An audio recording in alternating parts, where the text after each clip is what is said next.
Inside Illinois' most evil female killers, full list and shocking true crime cases. Welcome back to Justice Reversed, where real crimes meet real justice. Number 1, Amanda Hamm. What seemed like an ordinary family outing by the water soon turned into a nightmare. Beneath the calm surface of Clinton Lake lay secrets too dark to imagine. Amanda Hamm, born in 1979, was just 24 years old when tragedy struck on September 2, 2003. She was the mother of 3 children, 6-year-old Christopher, 3-year-old Austin, and 23-month-old Khalid. That afternoon, she and her boyfriend, Maurice Lagarone Jr., drove to Clinton Lake. Witnesses later testified that Lagarone steered Amanda's Oldsmobile down a boat ramp, submerging the car in 4 feet of water while the children were strapped inside. Amanda and Lagarone escaped unharmed. The children never did. Emergency workers responded within minutes, but the scene was grim. Christopher and Austin were declared dead the same day. Baby Kylie clung to life overnight before passing in a Peoria hospital. While Amanda called 911, her flat tone and later behavior raised suspicions. Investigators noted she worried aloud about Lagrone's DUI charges, even as her children fought for their lives. At first, Amanda and Lagarone insisted the drownings were a tragic accident, but inconsistencies in Amanda's statements drew attention. She told police different versions, sometimes suggesting Lagarone held her back from calling for help, other times minimizing his role. Prosecutors alleged Lagarone wanted the children gone to preserve his sex and drugs lifestyle, and that Amanda went along, prioritizing her abusive relationship over her children. Special Prosecutor Roger Simpson described it bluntly. She put her boyfriend's needs over those of the children. It was a crime of selfishness. The case dragged on for 3 years. In April 2006, Maurice Lagarone was convicted of first-degree murder and sentenced to life without parole. Later that year, Amanda went on trial. Jurors heard about her history of depression, suicidal thoughts, and substance abuse. They also learned she once asked her mother to take custody of 2 of her children so she could leave with Lagarone. In December 2006, the jury acquitted her of murder but found her guilty of 3 counts of child endangerment. In February 2007, Judge Stephen Peters handed down a 10-year sentence. Amanda appeared pale and subdued, insisting she was innocent. The children's fathers erupted in anger. One shouted that the verdict was crap. Amanda served just under 5 years before her release in 2008. She remarried, becoming Amanda Ware, and later had 3 more children. But when doctors recognized her, child protection authorities intervened, removing the children under the legal principle of anticipatory neglect. In 2015, a judge ruled she could never regain custody. The case ignited outrage nationwide. Some saw Amanda as a victim of abuse, others condemned her as complicit in murder. Either way, 3 young lives were lost, and the community of Clinton has never forgotten. From this tragedy, 3 warnings stand clear. Abusive relationships can cloud judgment with devastating consequences. Changing stories are often signs of hidden truths, and child welfare systems must act quickly when prior danger exists. In the end, the Hamm case forces us to confront a painful truth. Evil is not always violent defiance. Sometimes it is the quiet choice to look away. Number 2, Tiffany Hall. What begins as friendship can sometimes conceal the darkest betrayals, and in East St. Louis in 2006, a tragedy unfolded that stunned even seasoned investigators with its brutality. Tiffany Hall, born in 1982, was just 24 years old when she carried out a series of crimes that would leave 5 lives lost and an entire community shattered. She was a childhood friend of Jamila Tunstall, often described as like family, a trusted presence who even babysat Tunstall's children. But behind the facade of familiarity, Hall had harbored a chilling plan. On September 15, 2006, in her mother's house, Hall attacked Tunstall, striking her repeatedly with a table leg. She bound her hands and feet with duct tape, gagged her, and dragged her to the bathroom. There, in an act described by investigators as graphic and brutal, Hall used scissors to cut open Tunstall's womb and extract her 7-month-old fetus. Tunstall bled to death. Hall hid her body in weeds near the house. Later, she called police, claiming she had given birth to a stillborn baby, refusing hospital examination. Days later, Hall took Tunstall's 3 children, Demond, age 7, Ivan, age 2, and Janella, just 1 year old, telling their father she was caring for them at Jamella's request. Instead, she drowned each child in the same bathtub where their mother had died, hiding the bodies in a washer and dryer. The truth began to unravel at the funeral for the fetus. Hall confessed to her boyfriend that the baby was not his and admitted she had killed its mother to obtain it. He alerted police. Soon after, officers recovered Tunstall's body and, with Hall's guidance, discovered the children's remains. One detective later said, "Anytime you find 3 deceased children, the emotion is beyond words." Charged with multiple counts of first-degree murder and intentional homicide of an unborn child, Hall initially faced the death penalty. But with Illinois under a moratorium, she accepted a plea deal. In June 2008, she pled guilty to 4 murders and 1 count of intentional homicide, receiving life in prison without parole. In court, Hall appeared subdued, eyes lowered, as families of the victims watched. Reactions were mixed but powerful. Sandra Myers, Jamella's mother, said, "I had to forgive her. Taking 1 life would not be justice for losing so many others." Other relatives insisted Hall deserved to reflect on her crimes in prison forever. The community, stunned by the savagery, debated whether such a case could ever justify capital punishment. Today, he is still being punished. From this case come vital warnings. Never ignore early signs of instability in those entrusted with children. Recognize that mental health neglect can escalate into danger. And understand that betrayal often comes from the familiar, not the stranger. These reminders demand vigilance in our closest circles. In the end, the Tiffany Hall case forces a haunting truth. Evil does not always come from the shadows. It can grow quietly in the very people we trust most. Number 3, Marilyn Lemak. She tucked them into bed for the last time, and what followed inside that quiet Illinois home would horrify the entire country. Marilyn Lemak, a former surgical nurse from Naperville, Illinois, was convicted of murdering her 3 children, Nicholas, 7, Emily, 6, and Thomas, 3, inside their suburban home on March 4, 1999. At the time, she was 41 years old and locked in a bitter divorce from her estranged husband, Dr. David Lemak. According to prosecutors, Lemak meticulously planned the murders as an act of revenge. The day before, she had seen her husband with his new girlfriend. That sight, she later admitted, convinced her that her children were no longer central to his life. The next morning, she canceled the cleaning lady, prepared Ativan-laced food, and waited for her children to return home from school. After sedating her youngest Thomas and middle child Emily, she smothered them in her bedroom. Her eldest, Nicholas, was eating a peanut butter bagel laced with crushed pills when she told him his siblings wouldn't be joining them for dinner.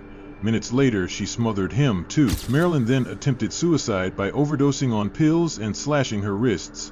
She stabbed a photo of her husband in the heart, smeared blood on her wedding dress, and collapsed, expecting to die. She woke up alive. At 11:08 a.m. the next day, Lemak called 911. "I did it," she confessed. "My 3 kids are dead, and I wanted to be dead too, but it didn't work." Police arrived to find the children's bodies in their beds. Lemak was found on the floor, conscious. The case shocked the nation. At trial, her defense argued she was clinically depressed, suffering from what one psychiatrist called the wreckage of her own mind. Her Zoloft dosage had quadrupled shortly before the murders, but prosecutors insisted this was a calculated act of vengeance. "She didn't just kill them," one prosecutor said. "She wanted their father to find them." On December 19, 2001, a DuPage County jury rejected the insanity defense. Lemak was found guilty on 9 counts of first-degree murder, 3 for each child.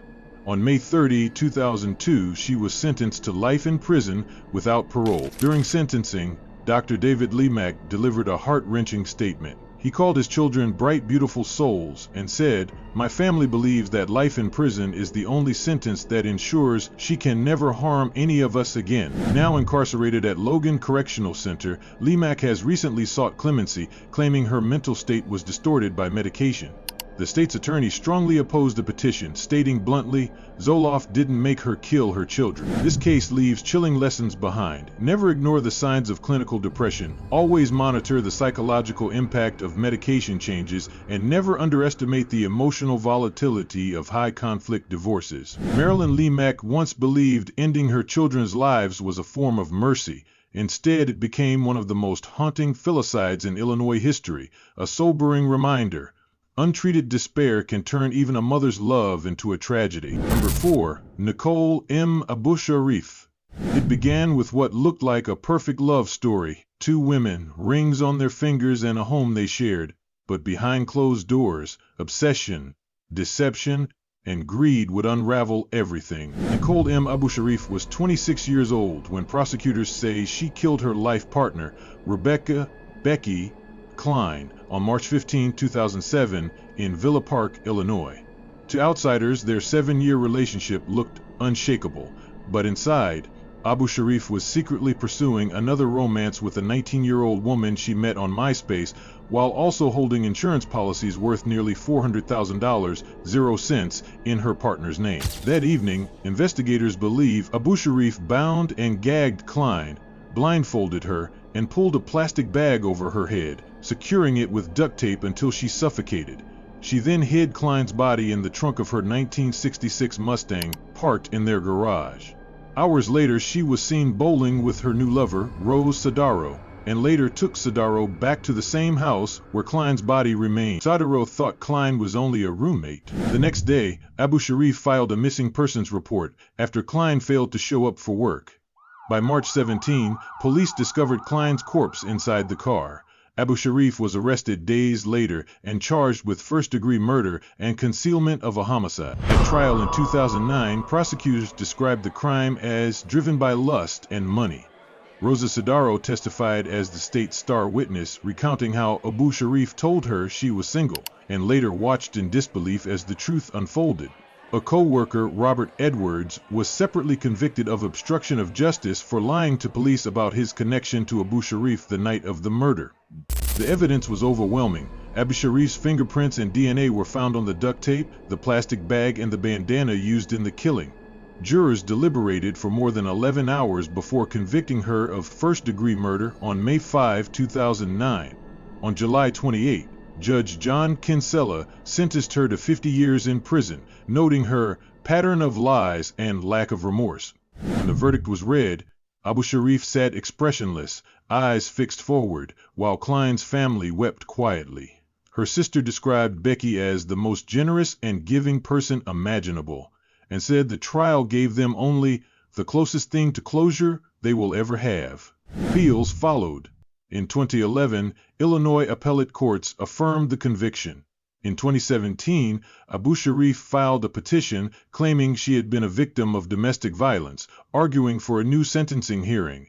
In 2021, that petition was dismissed as untimely.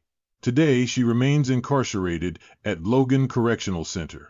The case drew national attention, covered on programs like Snapped and Deadly Women, fueled by the narrative of a lesbian love triangle murder. Prosecutors reminded jurors this was not about sexuality, it was about betrayal, greed, and cold-blooded murder. From this tragedy, 3 warnings stand clear. Never ignore hidden financial motives in close relationships. Remain vigilant when partners display patterns of deception. And remember that digital connections can sometimes mask dangerous lies. Rebecca Klein's life was taken in silence, but her story continues to echo, a reminder that behind the image of devotion, darkness can hide, waiting for its moment to strike. Number 5. Melissa Calusinski. The sound of children laughing at daycare should mean safety. But in January 2009, one toddler would never go home again, and the woman blamed insists she is innocent. Melissa Calusinski was only 22 years old, working as a teacher's aide at the Miney Subi Daycare Center in Lincolnshire, Illinois, when 16-month-old Benjamin Kingan suddenly collapsed in her care. Hours later, Benjamin was pronounced dead from head injuries. What began as a tragedy for one family soon became one of Illinois' most controversial murder trials. Investigators quickly focused on Calusinski. The next day, a pathologist declared Benjamin had suffered a fractured skull caused by blunt force trauma. After nearly 10 hours of police interrogation, Melissa confessed to throwing the toddler to the floor in frustration. "I was overwhelmed, the kids were screaming and I snapped," she said in the videotaped statement. But later, she retracted it, saying she confessed only because detectives told her she could go home if she admitted guilt. At trial, prosecutors relied heavily on that confession. They argued Calusinski's actions had the force of a fall from 2 stories, and jurors were shown the video repeatedly.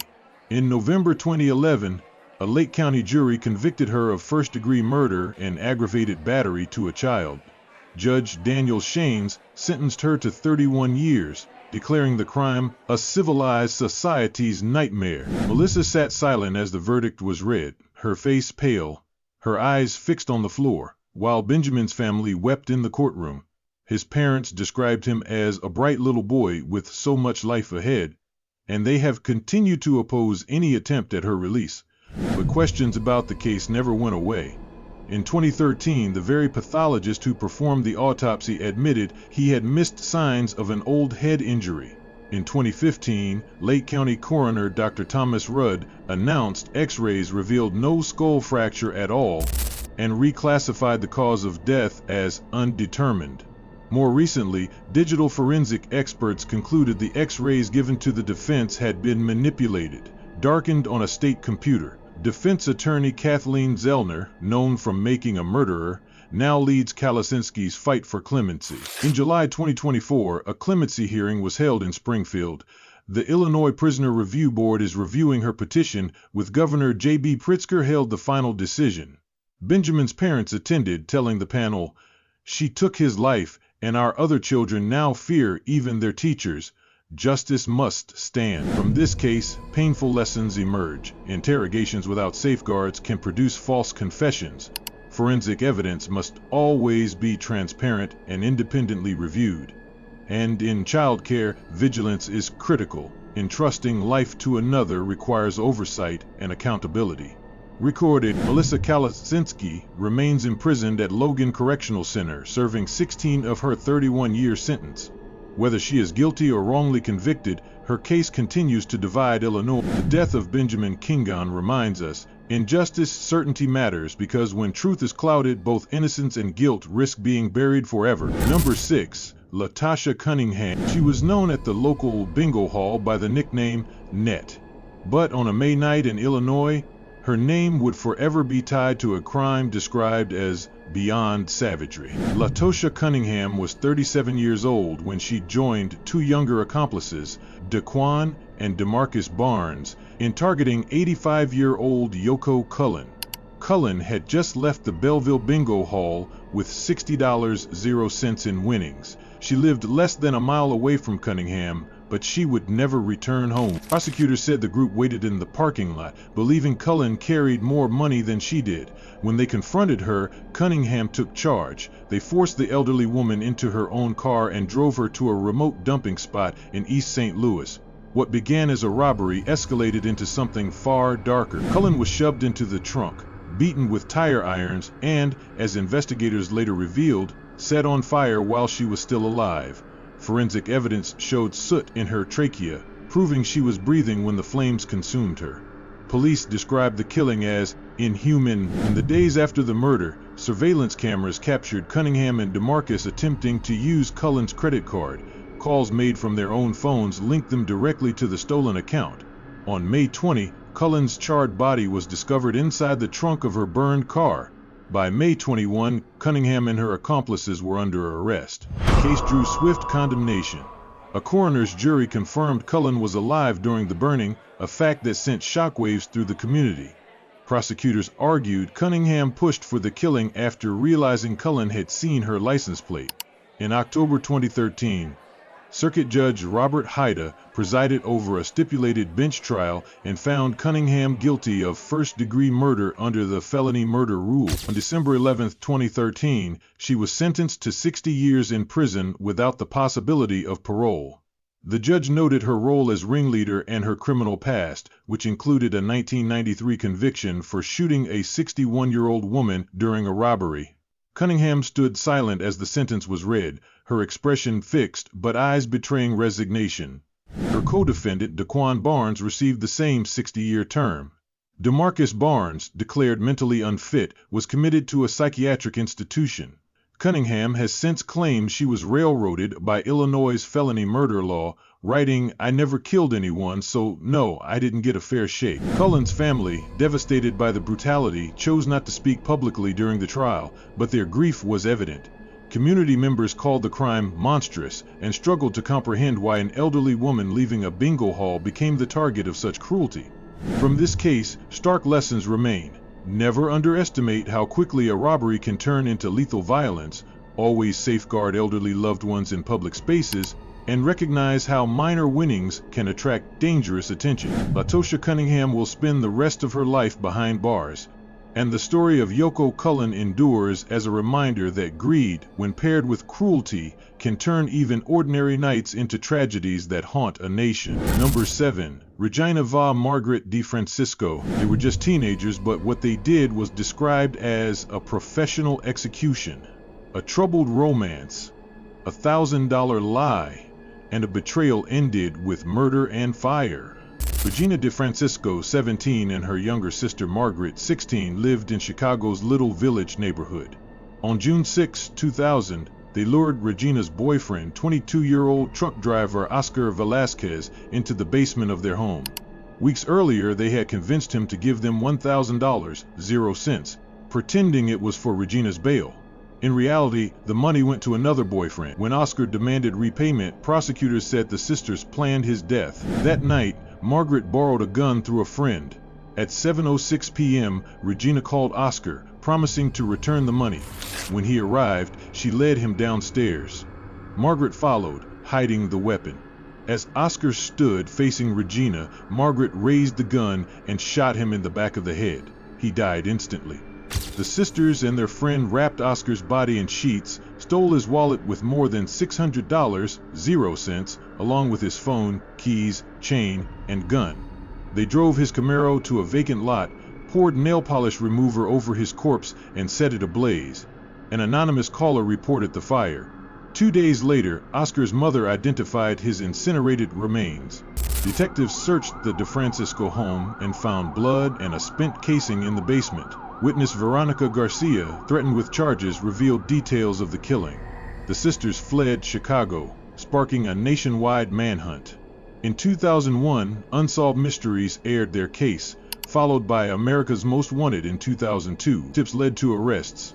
Margaret was caught in Roscoe, Illinois, having carved off a tattoo to hide her identity, and Regina was arrested in Dallas after a high-speed chase in a stolen car. The 2004 joint trial shocked Chicago. 2 juries heard the same evidence. Regina was convicted of first-degree murder during an armed robbery on July 8, 2004, and sentenced to 35 years. Margaret's first jury deadlocked, but in a retrial that December, she was convicted and sentenced to 46 years as the shooter. During sentencing, Regina stared ahead, lips pressed tight, as the verdict was read. Margaret, just 20 by then, appeared visibly shaken, her hands trembling as the judge imposed her fate. The case drew national attention, dramatized on deadly women and killer siblings. Prosecutors rejected the sisters' claim of self-defense, pointing to premeditation, plastic sheeting laid down in the basement, and the calculated luring call. From this tragedy, lessons emerge. Never ignore red flags when money and manipulation intertwine. Be cautious of teenagers under extreme influences, and remember that secrecy between siblings can shield deadly conspiracies. Today, Regina and Margaret DeFrancisco remain incarcerated at Logan Correctional Center, with no parole until 2037 and 2050. The murder of Oscar Velasquez is remembered not only for its brutality, but for the haunting truth it revealed.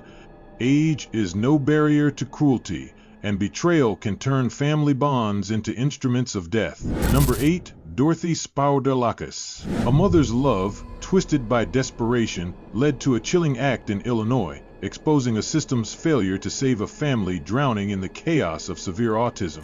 Dorothy Spourdalakis, 50, was an exhausted mother in River Grove, Illinois, caring for her 14-year-old son Alex, whose severe autism left him nonverbal and prone to violent outbursts. Plagued by suspected irritable bowel disease causing excruciating stomach ulcers, Alex's condition worsened over years. Dorothy, emotionally broken, felt abandoned by a medical system that restrained him in 4-point straps for days and dismissed his pain as psychiatric. Psych facilities wouldn't take him. The hospital said, "Your insurance is done, bye-bye," she wrote in a suicide note, accusing doctors of treating Alex as less than human. Alex's decline began before age 2, losing speech after a feverish episode, diagnosed with autism by 3. By 2012, his 200-pound frame and violent fits led to hospitalizations marked by alleged mistreatment. In January 2013, Child Services dismissed abuse claims. Dorothy's March TV expose of hospital neglect spurred a donor to fund his discharge. A New York specialist confirmed ulcers fueling his agony, but by May, Alex faced psychiatric commitment. Researcher Andrew Wakefield's YouTube plea warned, "We need to find Alex a home," fearing separation. Discharged when insurance lapsed, Alex's violence surged, requiring police to restrain him. After a week of planning, on June 7, 2013, Dorothy and godmother Jolenta Agata Skrotska gave Alex a lethal dose of sleeping pills. When it failed, Dorothy stabbed him 4 times in the chest, twice through the heart, and slashed his wrist, nearly severing his hand on June 8. They killed the family cat to spare it a shelter, wiped the knife, and took pills themselves, locking themselves with Alex's body. Their note detailed despair. There was nowhere for them to go. Found unconscious on June 9 by Alex's father during a welfare check, they were hospitalized and charged with first-degree murder. Police Chief Roger Loney described the bloody scene as pretty messy. Held without bail in Cook County, Dorothy's 2016 trial saw charges reduced via plea deal. Her attorney, Michael Boddy, argued, "Every door closed, she had nowhere to go." Pleading guilty to involuntary manslaughter, Dorothy, 53, stood gaunt and remorseful in court, receiving time served, 3 years credited from jail. The case shocked communities, with autism advocates like Polly Tommy noting the women's terrible state. The documentary, Who Killed Alex Spourdalakis, fueled reform calls, while therapist Amy Lucas asked, "What's going to happen to these kids when their parents die?" Globally, it exposed autism care gaps, sparking healthcare debates.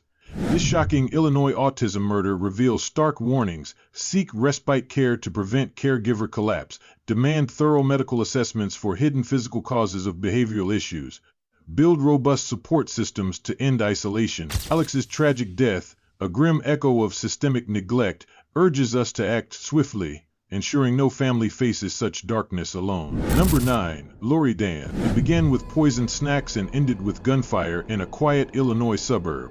By the end of that day, 1 child was dead, 5 more were wounded, and a community was forever changed. Laurie Wasserman Dann was 30 years old when she carried out a deadly rampage on May 20, 1988.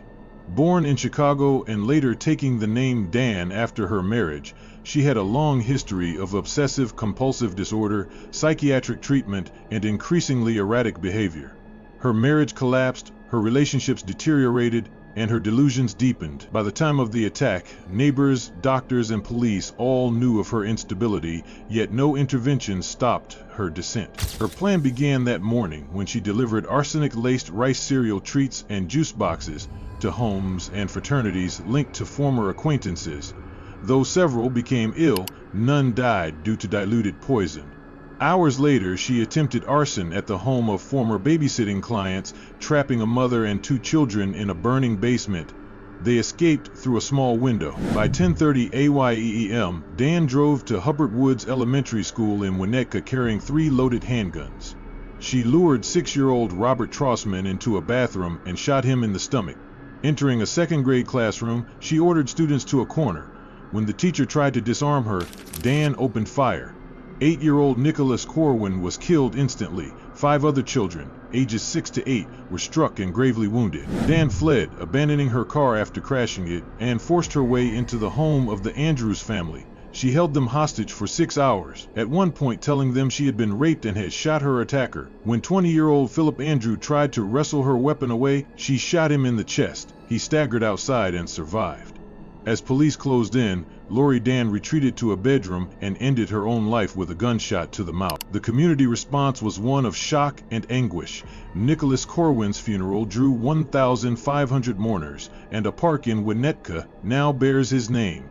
Parents of victims later sued Dann's parents for ignoring medical recommendations for her commitment. Survivors carried both physical scars and lifelong trauma. Philip Andrew went on to become an FBI agent and a prominent gun control advocate, declaring, "We cannot pretend this will never happen again." The case prompted national debate over gun control, involuntary commitment of the mentally ill, and school safety. Winnetka passed a handgun ban. Illinois lawmakers tightened restrictions on firearm permits for those deemed violent or suicidal, and schools nationwide began adopting locked doors, visitor screening, and single-point entry systems. From this tragedy, 3 urgent lessons emerge. Early intervention in untreated mental illness is vital. Communities cannot ignore escalating warning signs, and school security must evolve continually to match real-world threats. Laurie Dann's rampage was not just an attack on children, but on the illusion of suburban safety. It remains a sobering reminder that violence can erupt anywhere, and the cost of inaction is measured in lives lost too soon. Number 10. Debra Lynn Gindorf. In the quiet suburbs of Zion, Illinois, a young mother's desperate cry for help went unheard until it shattered into tragedy, raising haunting questions about the hidden horrors of postpartum mental illness. Debra Lynn Gindorf, a 20-year-old isolated housewife, estranged from her abusive alcoholic husband and overwhelmed by childcare, committed the unthinkable on March 29, 1985. Suffering from severe postpartum psychosis after her son Jason's birth, she heard voices and endured crying spells, compounded by her history of depression and battered woman's syndrome. Believing she was guiding her children to heaven, Gindorf planned the act for a month. On March 21, she bought 1 box of Unisom sleeping pills and crushed them. A week later, on March 28, she purchased 2 more, appearing unusually depressed to neighbors. At 2 a.m. on March 29, she pulverized the tablets into 3 piles, mixing a lethal dose into 3-month-old Jason's formula and 23-month-old Christina's juice, then consuming the rest with Southern comfort. The children vomited and fell ill. She laid them in bed and passed out, waking at 7:30 a.m. to find them dead from doxylamine succinate overdose. She attempted suicide by gas inhalation, wrist slashing, and smothering, but survived. At 6:30 p.m. she walked into the Zion police station, confessing, "I killed my infant and small child." Police arrested her immediately, confirming the poisoning through autopsies. Charged with 6 counts of murder, reduced to 2, her 1986 trial in Lake County revealed premeditation and mental illness. Psychologists diagnosed major psychotic depression, post-traumatic stress, and borderline personality disorder, with abnormal dexamethasone tests indicating physiological roots. The state psychiatrist, Dr. Ronald Barone, testified to her insanity, later calling her sentence a miscarriage of justice. Found guilty but mentally ill, Gindorf, then 22, cowered in the courtroom, pale and trembling, as the judge imposed mandatory life without parole for multiple victims under Illinois law. Appeals failed. The 1987 appellate court affirmed the verdict, rejecting sanity and constitutional challenges. Community reactions mixed sympathy with outrage, but advocacy grew. Journalist Eric Zorn urged clemency, noting, "Postpartum psychosis is very real and both explains and excuses dreadful acts." The Illinois Prisoner Review Board and even prosecutors supported release. Governor Pat Quinn commuted her sentence to 48 years in 2009, enabling immediate parole after 24 years served. Released from Dwight Correctional Center, Gindorf expressed remorse. "My illness was responsible, not my true self." Public response highlighted shifting views on maternal mental health, sparking statewide awareness campaigns and a task force for reforms like referral hotlines. Internationally, it fueled discussions on leniency for similar cases, now often yielding short sentences. Yet, this Illinois child poisoning case underscores vital warnings. First, recognize postpartum symptoms like hallucinations early. Seek immediate medical help to prevent isolation spiral. Second, support systems matter. Battered women must access shelters before desperation peaks. Third, educate communities on mental health resources, ensuring no mother faces overwhelming burdens alone. In the end, Gindorf's story reminds us that unchecked mental illness can turn love into loss, urging society to bridge gaps in empathy and intervention before more families fracture forever. Evil often wears a familiar face, sometimes a mother, a partner, or even a trusted friend. These cases from Illinois show us that behind closed doors, choices can spiral into unimaginable crimes. And yet, for every tragedy we uncover, there are more stories waiting, hidden in court records, buried in headlines, and living in the memories of survivors.